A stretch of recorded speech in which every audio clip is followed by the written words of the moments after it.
Istanbul, kota Islam yang dahulu bernama Konstantinopel, telah disebut oleh Rasulullah Shallallahu Alaihi Wasallam sejak tahun 5 Hijriah. Seseorang bertanya kepada Rasulullah Shallallahu Alaihi Wasallam, "Wahai Rasul, kota manakah yang sekiranya dapat ditaklukkan pertama kali? Apakah kota Rom atau kota Konstantinopel?" Maka Rasulullah Shallallahu Alaihi Wasallam menjawab, kota Heraklius terlebih dahulu yang akan ditaklukkan, yaitu Konstantinopel. Maka itu seakan-akan menjadi bisyarah, sebuah kabar gembira bagi pasukan Muslim yang sedang kesulitan pada saat itu. Sejak diucapkannya kalimat tersebut oleh Rasulullah Shallallahu Alaihi Wasallam, maka dari generasi ke generasi orang-orang senantiasa berusaha untuk menaklukkan kota Konstantinopel selama 800 tahun atau 8 abad lamanya, namun tidak ada seorang pun yang berhasil menaklukkan kota Konstantinopel. Bagaimana caranya agar pasukan ini bisa masuk ke dalam kota Konstantinopel? Maka sebuah cara yang tidak pernah dipikirkan sebelumnya.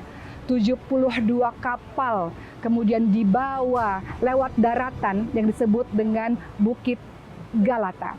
Apa yang dilakukan oleh beliau? Tidak langsung menyerang, namun beliau memberikan khutbah yang sangat luar biasa kepada pasukannya. "Wahai pasukanku, jangan sekali-kali engkau menyerang gereja, wahai pasukan-pasukanku. Jangan menyerang pendeta-pendeta, orang-orang yang tak pernah ikut berperang." Begitulah pesan dari Sultan Muhammad Al-Fatih. Sultan Muhammad Al-Fatih pun terus berjalan dengan kudanya dan langsung masuk ke sebuah tempat yang seorang Rusia pernah mengatakan, "Saya tidak pernah melihat tempat ini sebelumnya. Saya tidak tahu apakah ini di dunia atau apakah ini di surga." Karena begitu indahnya tempat itu, bernama Hagia Sophia. Apa yang dilakukan Sultan Muhammad Al-Fatih di Hagia Sophia?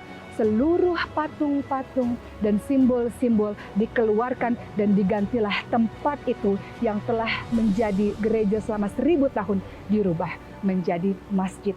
Disinilah saya berada, penonton yang dirahmati oleh Allah. Di belakang saya adalah Hagia Sophia. Namun di tahun 1935, Masjid Megah Hagia Sophia, 500 tahun tempat orang-orang bersujud kepada Allah Subhanahu wa Ta'ala, dirubah menjadi museum. Bagaimanakah keadaannya sekarang? Ikuti saya dalam Intu Jannah.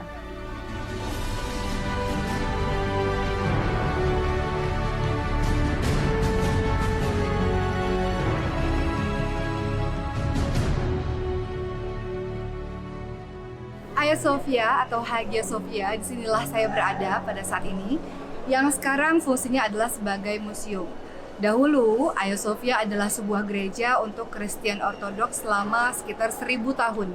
Ketika Sultan Muhammad Al-Fatih berhasil datang masuk untuk menaklukkan Konstantinopel, beliau langsung masuk terus menuju ke Hagia Sophia ini. Semua orang ketakutan karena pada saat itu mereka semua berlindung di Hagia Sophia.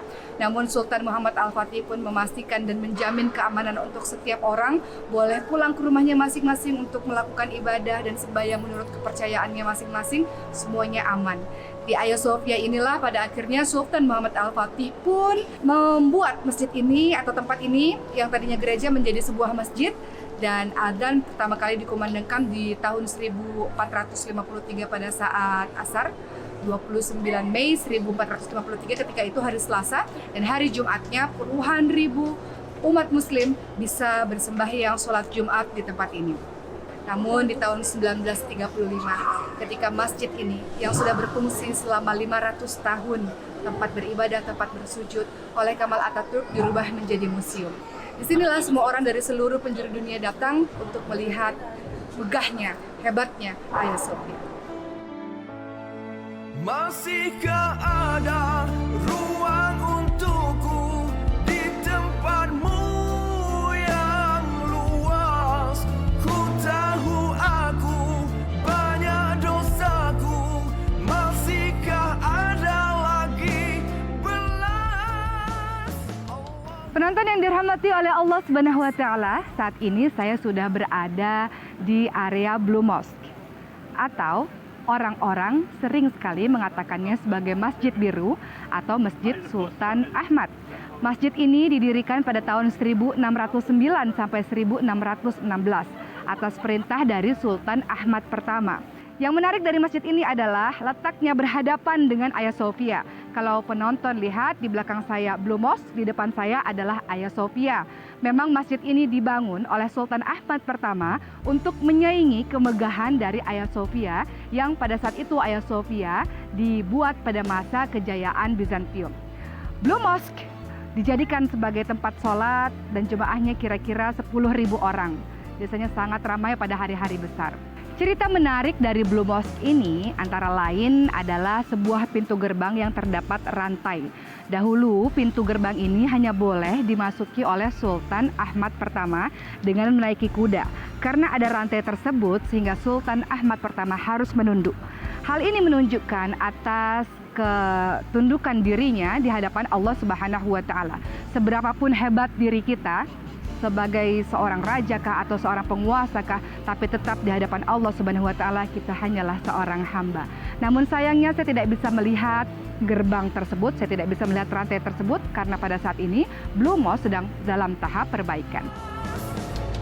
Itu